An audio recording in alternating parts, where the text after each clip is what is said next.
नमस्कार। आप सबका एक बार फिर से समग्र आध्यात्मिक चिंतन नामक YouTube चैनल पर बहुत बहुत स्वागत है।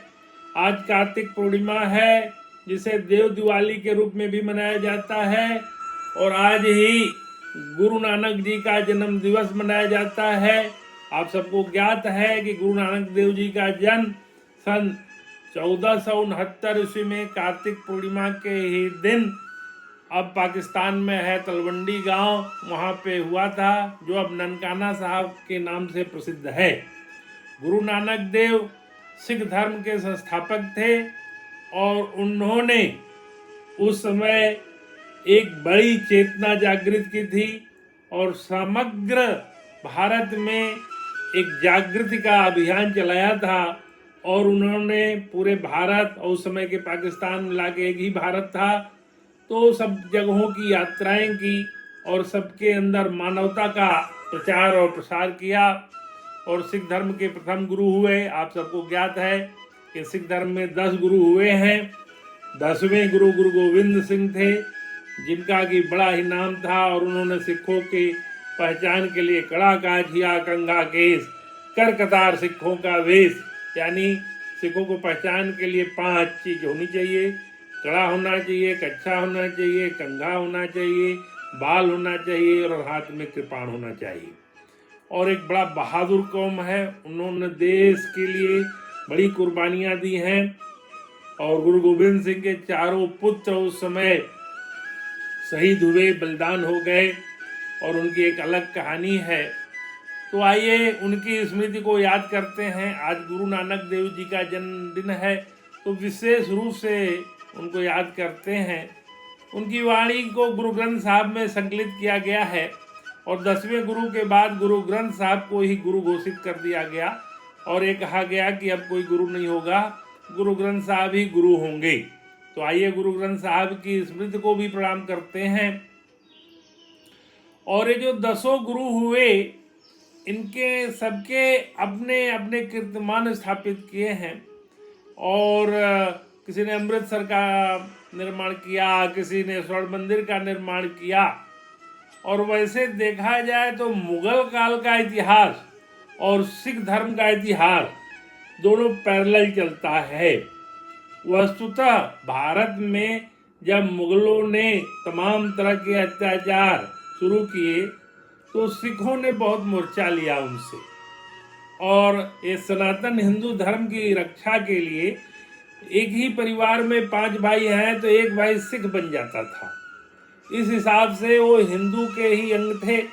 कालांतर में उनकी पहचान एक धर्म के रूप में हो गई, लेकिन आज भी उनकी वेशभूषा, उनके आचरण, उनके व्यवहार सब सनातनी हैं। कहते हैं 1526 में जब बाबर के सेनापति मीर तकी ने अयोध्या में स्थित राम मंदिर को विध्वंस किया था, उसके पहले गुरु नानक 1528 में किया था। उसके पहले गुरु नानक अयोध्या का भ्रमण कर चुके थे और उन्होंने अपने साहित्य में इसका जिक्र किया था।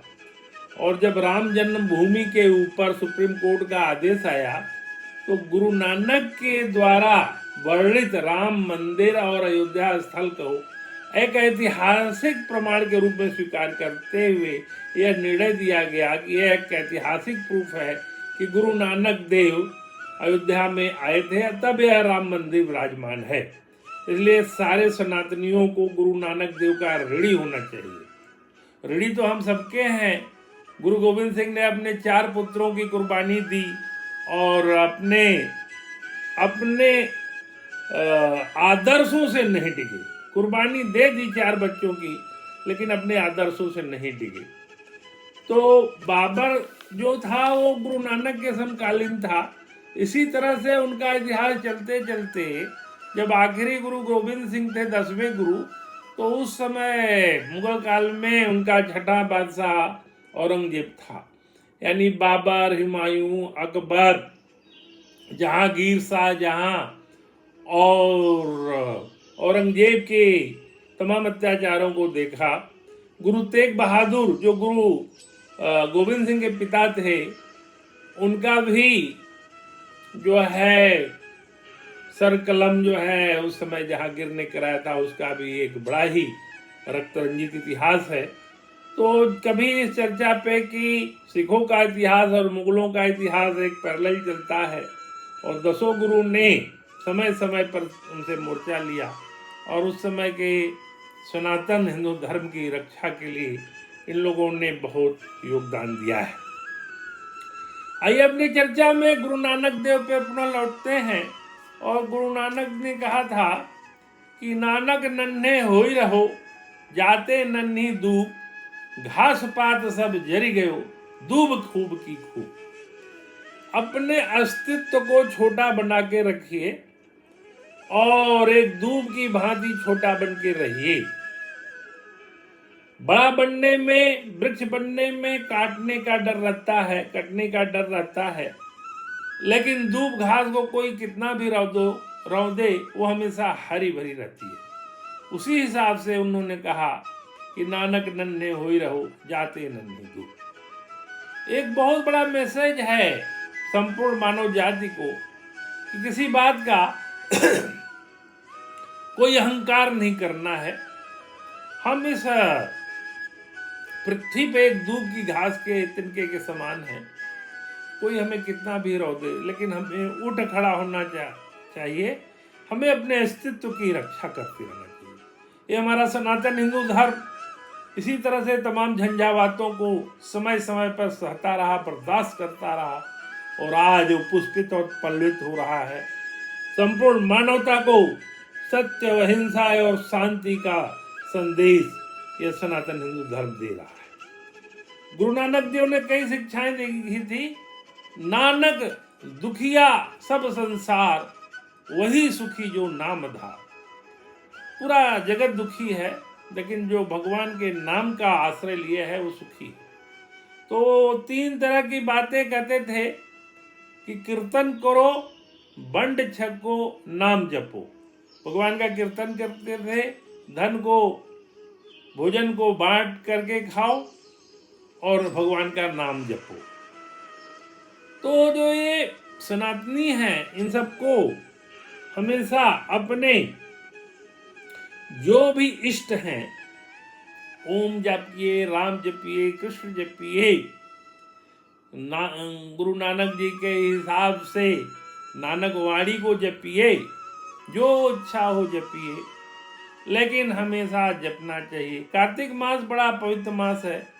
उसमें सिख धर्म के अनुयायी प्रभात फेरी करते हैं, और सनातन धर्म में भी इसको दामोदर मास के रूप में मनाया जाता है, और भगवान कृष्ण से इसको जोड़ा जाता है। भगवान कृष्ण का ये प्रिय महीना था, तो इसमें दामोदर अष्टकम का पाठ, गीता का पाठ इत्यादि लोग करते हैं। तुलसी मैया की भगवान शालिग्राम से शादी होती है एकादशी के दिन, और आज तो काशी के घाटों पे अद्भुत देव दिवाली, जो कि संपूर्ण विश्व में एक आकर्षण का विषय है, वो मनाया जाता है। तो कार्तिक पूर्णिमा को जब जन्मे थे तो उस दिन जो है 29 अक्टूबर 1469 था। कहीं कहीं इतिहास में 15 अप्रैल का भी जिक्र आता है, जो कि सही नहीं है, क्योंकि कार्तिक पूर्णिमा अक्टूबर नवंबर के ही महीने में पड़ती है, इसलिए 29 अक्टूबर का दिन ज़्यादा प्रासंगिक और सही लगता है।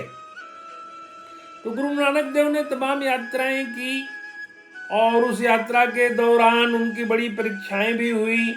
तमाम तरह के संतों से उनका मिलन हुआ, और काबा तक भी वो गए थे। ऐसा इतिहास में प्रमाण मिलता है कि उन्होंने कहा कि भाई ईश्वर जिधर नहीं हो। वो किसी मस्जिद के सामने सोए हुए थे, तो कोई व्यक्ति बोला कि आप खुदा की तरह पैर करके क्यों सोए हुए हैं। तो उन्होंने कहा जिधर खुदा न हो उधर मेरा पैर कर दीजिए। तो जब वो व्यक्ति उनका पैर घुमाने लगा, तो चारों तरफ वो मस्जिद घूमते हुए नजर आने लगी, तो उनके पैरों पे वो गिर पड़ा। उनके एक शिष्य मर्दाना थे, जो कोई वाद्य यंत्र लेके उनके साथ यात्रा में टहलते रहते थे, और गुरु नानक देव अपने भजनों का स्वतः ही निर्माण करते रहते थे, और मर्दाना उसको वाद्य यंत्र में बजाते गाते घूमते रहते थे लोग। तो इन्होंने भजन की विधा को धर्म के प्रचार और प्रसार में बड़े अच्छे ढंग से प्रयोग किया और एक जागृति का माहौल बनाया।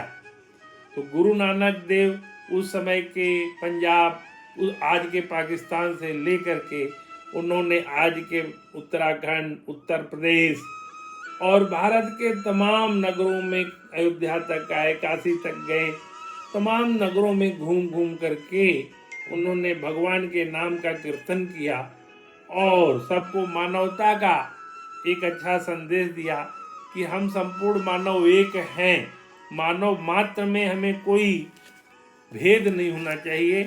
एक उनकी रचना एक ओकार सतनाम के नाम से मेरे संज्ञान में आई है, मैं उसको पढ़ करके फिर उस पर अपनी व्याख्या और टिप्पणी दूंगा।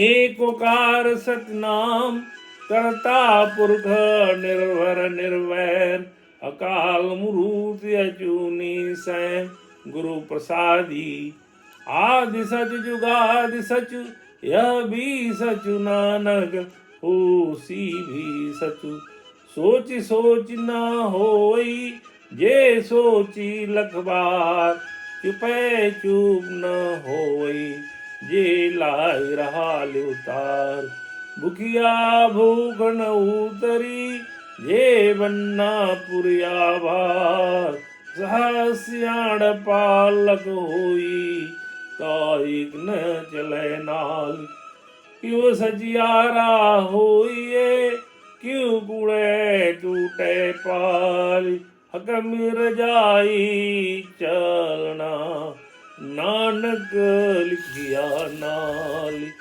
ये रचनाएं पंजाबी भाषा में है, जो कि बहुत कुछ हिंदी से साम्य रखती है, हमारी बोली से साम्य रखती है, तो वो समझ में सब आ जाता है सबके। और उनकी रचनाओं पे आज भी तमाम लोग गायन अपना प्रस्तुत कर रहे हैं, जो कि बड़ा सुंदर है। सुंदर भजन की रचना और गुरु ग्रंथ साहब का पाठ और एक ओकार सतनाम का जाप इत्यादि मंत्रों का जाप और गुरु नानक के बताए हुए रास्ते पे चलने का संकल्प सभी लोग लेते हैं। और उन्होंने तंबाकू सेवन को बड़ा निकृष्ट माना है, इसलिए सिख धर्मावलंबी तंबाकू का सेवन नहीं करते। और उनके आदर्शों में ये था कि वो खूब लंगर चलाते थे। आज भी सिख धर्म के अनुयायी लोग पूरे विश्व में लंगर चलाते हैं। इवन जब कोरोना का दौर चला था तो पूरे विश्व में जो सरदार जी लोग थे उनके द्वारा जो लंगर चलाए गए थे उसकी प्रशंसा पूरे विश्व में हुई थी और पूरे भक्ति भाव से, सेवा भाव से वो लोग कार्य करते हैं। और उनके यहाँ गुरुद्वारों में जो साफ सफाई है और जो कार सेवा है उसमें बड़े छोटे का कोई भेद नहीं है।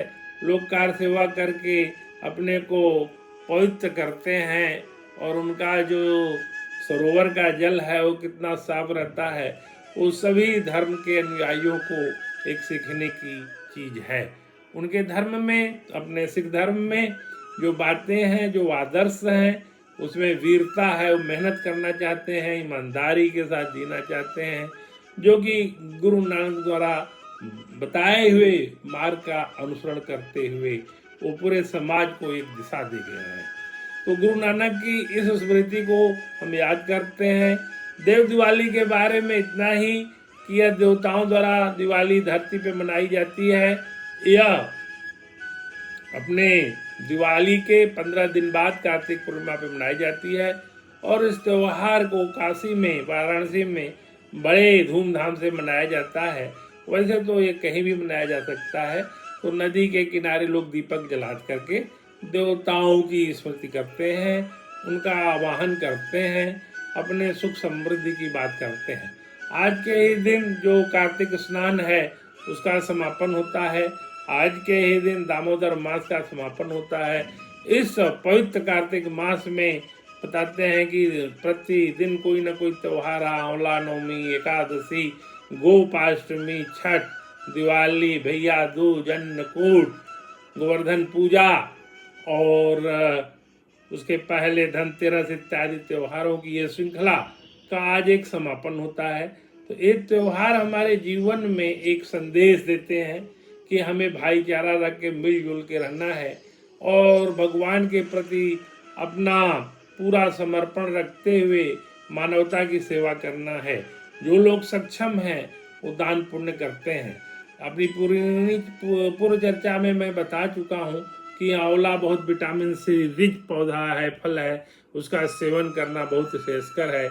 इसीलिए हमारे धर्म में इसको बड़ी ज़्यादा तवज्जो दी गई और इसको विष्णु जी का प्रिय फल बताया गया।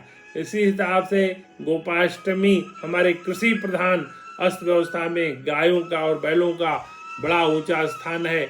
गाय के दुग्ध, गाय के घृत और गाय के तक्र को तो आयुर्वेद में अमृत के तुल्य बताया गया है, तो उसका सेवन करने से स्वास्थ्य ठीक रहता है।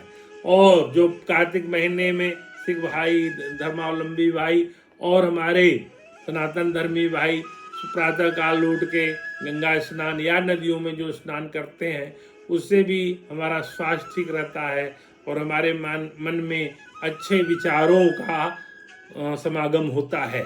तो यह पूरा महीना धर्म, कर्म, अध्यात्म से जुड़ने का महीना था और इसकी प्रेरणा यही थी कि आपके जीवन में अगर कोई विरक्ति हो गई है, कोई विसंगति आ गई है और अगर आप सनातन के सच्चे मार्ग से विमुख हो गए हैं, तो आप अपने रास्ते को पुनः पकड़ सकते हैं। उसकी यही अवधारणा थी और त्योहारों की यही अवधारणा हमारे जीवन में एक उत्साह का संचार करती है और वो उत्साह बराबर बना रहे। इसीलिए इतने झंझावातों के बाद भी आज भी हमारा सनातन हिंदू धर्म जिंदा है, जिंदा ही नहीं दौड़ रहा है। इसको शंकराचार्य जी ने, तुलसीदास जी ने और स्वामी विवेकानंद जी ने और अनेक अनुयायियों ने, धर्मावलंबियों ने समय समय पे पैदा होकर के इसके अच्छे बातों का प्रचार और प्रसार किया और पूरे विश्व को वसुधैव कुटुंबकम का महान संदेश दिया। हमारे ही धर्म में, सनातन धर्म में, हमारे उपनिषदों में यह वाक्य आया कि सर्वे भवन्तु सुखिनः, सर्वे सन्तु निरामया, सर्वे भद्राणि पश्यन्तु, माँ कश्चित् दुर्भाग् भवेत्। हमें सबके साथ संभाव का व्यवसाय करना चाहिए। आइए इस अवसर पर हम गीता के 15वें अध्याय के 3 श्लोक को एक साथ पढ़ करके अपने जीवन में गीता को प्रवेश कराते हैं। और मेरा यह उद्देश्य है कि अगर हर व्यक्ति गीता को 1 श्लोक या 2 श्लोक रोज पढ़े और उसका अनुसरण करे, तो उसका जीवन बड़ा ही सुखद हो जाएगा। गीता के 15वें अध्याय का 5वां श्लोक है, निर्माण मोहा जित संग दोषा अध्यात्म नित्या विनिवृत्त कामा द्वंद्व विमुक्ता सुख दुख संजय गंझर्त मूढ़ा पदम वयं तत्। जो अपने मान और मोह से रहित हो गए हैं, जिन्होंने आसक्ति से होने वाले देशों को जीत लिया है, जो नित्य निरंतर परमात्मा में ही लगे हुए हैं, जो संपूर्ण कामनाओं से रहित हो गए हैं, जो सुख दुख नाम वाले द्वंद्वों से मुक्त हो गए हैं, ऐसे ऊंची स्थिति वाले मोह रहित साधक भक्त उस अविनाशी परम पद परमात्मा को प्राप्त होते हैं। इतने गुणों से अगर आप युक्त होंगे, जैसा कि गीता के 15वें अध्याय के 5वें श्लोक में बताया गया है, तो अविनाशी परम पद वाले भगवान को आप प्राप्त कर सकते हैं। इसका अगला श्लोक है 15वें अध्याय का 6, न तद्वा सहते सूर्यो न शशांको न पावक यद्गत्वा न निवर्तन्ते तद्धाम परमं मम। उस परमात्मा को न सूर्य, न चंद्र और न अग्नि ही प्रकाशित कर सकती है। जिसको प्राप्त होकर जीव लौटकर संसार में नहीं आते, वही मेरा परम धाम है। परमात्मा को प्राप्त होने के बाद आप परम धाम के निवासी हो जाएंगे और फिर आपका पुनर्जन्म इस पृथ्वी पे नहीं होगा। ये 15वें अध्याय का 6वां श्लोक कहता है। 15वें अध्याय का 7वां श्लोक बहुत ही महत्वपूर्ण है। इस तरह से है, ममेवांशो जीवलोके जीवभूत सनातन मनष्ठानि इंद्रियाणि प्रकृतिस्थाने कर्षति। इस संसार में जीव बना हुआ आत्मा मेरा ही सनातन अंश है, परंतु वह प्रकृति में स्थित मन और 5 इंद्रियों को आकर्षित करता है, अपना मान लेता है। ईश्वर अंश जीव विनाशी चेतन अमल सहज सुख राशि, जो तुलसीदास जी ने रामचरितमानस में कहा है, वो इसी से श्लोक से निकला हुआ तुलसीदास जी द्वारा रचित चौपाई है। तो उन्होंने गीता के ही इस श्लोक को अपने चौपाई में ले आए हैं। कृष्णाय वासुदेवाय हरे परमात्मने प्रणतः क्लेशनाशाय गोविंदाय नमो नमः। वसुदेवसुतं देवं कंसचाणूरमर्दनं देवकी परमानंदम कृष्णं वंदे जगद्गुरुम। आइए भगवान कृष्ण को याद करते हुए अपनी इस चर्चा को समाप्त करते हैं और आप सबको एक बार पुनः से गुरु पर्व, गुरु नानक जयंती और देव दिवाली की संयुक्त बधाई देते हैं। यह त्योहार, यह पर्व आपके जीवन में उत्साह लाए, आपके जीवन में अमृत लाए, आपके जीवन में सुख समृद्धि का संचार हो। इन्हीं शुभकामनाओं के साथ मैं इस कार्यक्रम से विदा लेता हूँ। नमस्कार।